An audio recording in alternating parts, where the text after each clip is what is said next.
જમવામાં દાબેલીનો પ્રોગ્રામ રાખ્યો છે. પાવ છે, સેવ છે, ઝીણી ગોપાલનું ચવાણું છે.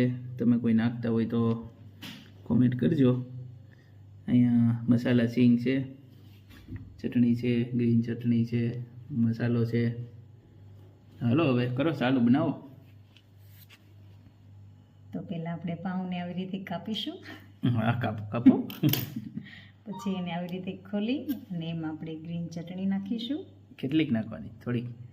જેવું તીખું ભાવતું હોય એ પ્રમાણે આપણે નાખીશું.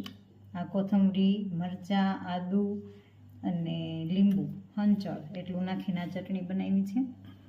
હવે એમાં નાખીશું આપણે આ બટાકાનો મસાલો. મસ્ત થોડો નાખે, એટલો બધો ન હોય. આ મસ્ત પાથરી દેવાનું આમ. પછી એની ઉપર નાખવાનું ચવાણું. બરાબર. પછી નાખવાની આ મસાલા સિંગ.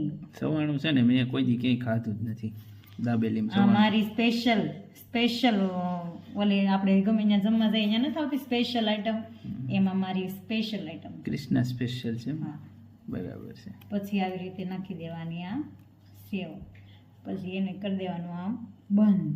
માથે બટેકાનો મસાલો નહીં નાખવાનો?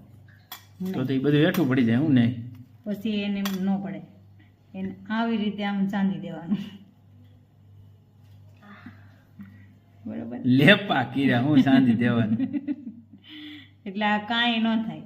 તોડી નાખ્યું ઉપરથી, હું કાંઈ ન થાય. આમ જો તો આમ ન હોય. એ તૂટી ગયું જરી કાલે.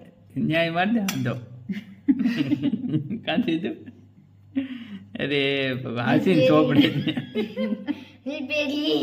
પછી આને શેકી નાખવાનું. પેલા આપણે આ બધા પાઉં ભરી લઈ, પછી શેકવાનું. મિસ્ત્રી જેમ ઘરનો ઓલું મિસ્ત્રી નો હોય એમ જેમ ઉપર તો આ બીજ ઉપર રહેશે. આને આપણે થોડુંક કાળજીથી ભરશો એટલે ઉપરથી તૂટે નહીં. હું ભર દઉં. લાઈ તો કેમ ભરાય ને ઓલા દુકાનવાળા કેમ ભરે? લાઈ ભર દઉં એક. હા, તમને દુકાનનો બહુ અનુભવ હોય પાછો, એ વાત છે.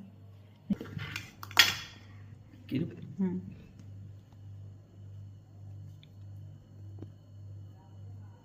જો આમ થઈ જાય ને એટલું આમ બરોબર. પછી નાખવાનું સવાનું, લાઈટ નાખવાનું, બહુ દેડા નહીં કરવાનું, નકર પછી ભાવે નહીં નકરું. પછી નાખવાની સિંગ. આ પાવ જેવા છે, તૂટી ગયું. પછી સેવ આ નખાઈ જાય ને. મેં કીધું તમારથી હરખું ના, પછી શું કરવાનું ખબર? અને પાછું સેજ બટાકાનો માવો લઈને અને અહીંયા અંદરથી આમ સેજ અંદર રાખીને આમ કરી દેવાનું, એટલે કાંઈ પડે નહીં, હાથો લાગે.